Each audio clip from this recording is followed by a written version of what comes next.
ভয়ানক কারাগারের কথাই এখন সবার আলোচনার শীর্ষে। এটা সিডনিয়া কারাগারের প্রবেশপথ।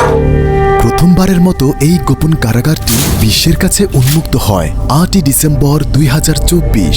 এক নির্মম কারাগার। সর্বশক্তিমান আল্লাহর নামে আমি শপথ করছি জনগণের স্বার্থ ও স্বাধীনতা রক্ষা করতে।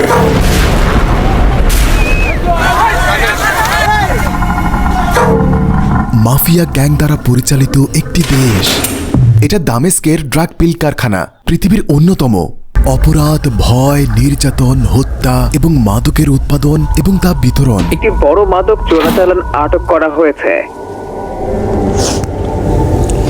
সেখানে গিয়ে কি দেখতে পেলেন? সবচেয়ে জঘন্যতর কারাগার কোনটা ছিল?